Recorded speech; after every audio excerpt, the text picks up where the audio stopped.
Necromunda Hired Gun is the kind of game that makes me appreciate when developers are given the time they need to really polish a game to a shine, because this is what happens when they aren't. It's a fast-paced, gore-filled shooter in the same vein as Doom Eternal, with a Warhammer flavor and some RPG elements thrown in. Combat is brutal, violent, and often satisfying, but also sloppy and buggy. You'll see stuff like this.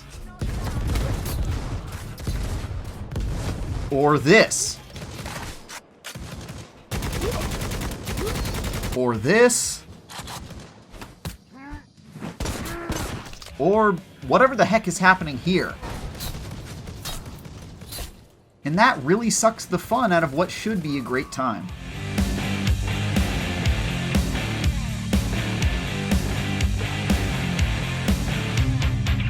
You can see the potential of the gunplay in the moments where things come together, especially when you find a weapon that fits your playstyle well, or you use Necromunda's insane mobility to take out the bad guys in some really awesome way. Between mid-air dashing, double jumping, and your grappling hook, you can slide across massive areas in seconds and take out enemies with extreme precision. Most of the weapons feel great, from powerful shotguns that turn people into red giblets at close range, to heavy weapons that can tear through enemies and scarcely need to be aimed. You also get a dog companion who can be summoned with a squeak toy to attack enemies, which can be pretty entertaining. She isn't the most useful in a fight, since you'll likely be moving a mile a minute and flying through the air, and your dog mostly wanders around, but at least she sometimes succeeds in drawing the enemy's attention. She can also be upgraded too, which lets her receive and deal more damage, making her marginally more useful, and there are some interesting cosmetic changes as each cybernetic implant gradually transforms your normal household pup into a robotic terror cyber doggo. And yes, you can pet the dog. All that sounds great, but in practice, there are far too many major problems with Necromunda, and the longer I played, the more they got in the way of me feeling like a badass. For one, the enemy's AI is about as sharp as a grape, and they'll mostly just run at you screaming or get caught on something and stand there until you kill them. Or worse, they often hilariously spawn right in front of you for your murdering convenience, like this.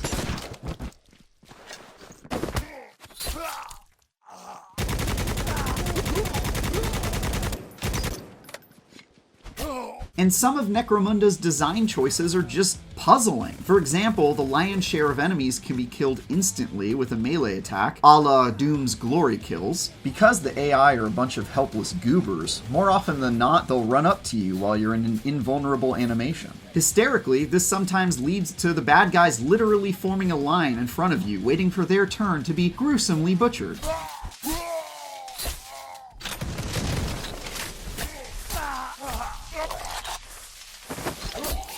It certainly doesn't help that Necromunda has a hard time keeping up with you when things get intense. Screen tearing and frame rate dips are quite common, even on my GeForce RTX 2080 Ti, and it's at its worst when you're moving fast or in an area with especially high enemy density. I even experienced a few full-on crashes where I'd find myself staring at my desktop wallpaper and sighing at the progress I'd lost.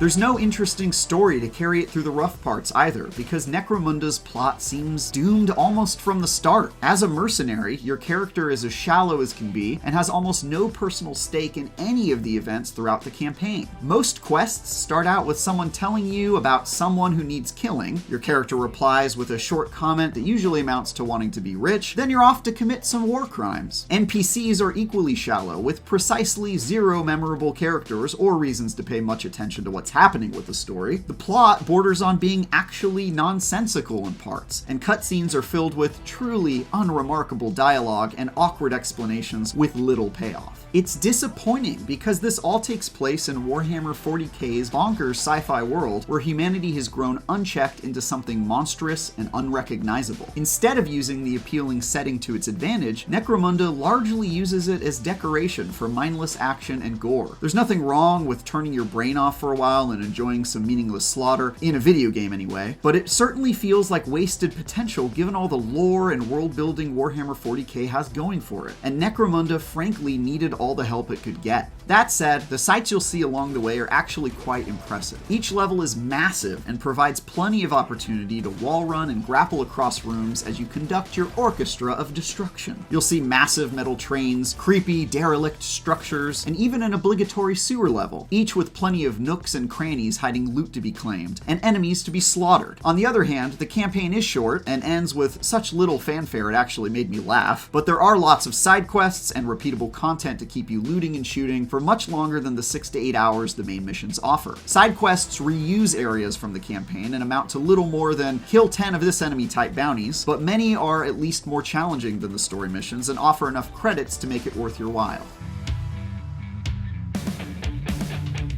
Necromunda Hired Gun has an iconic setting, lots of gore, and great mobility and gunplay, but it keeps giving you reasons to not play it. Whether it's the technical issues, the hopelessly dim AI, or a story that's as bland as a barn door and comically short, you have to be willing to overlook a towering pile of aggravating problems in order to appreciate what this RPG shooter does well. For more, check out our reviews of Biomutant and Resident Evil Village, and for everything else, stick with IGN.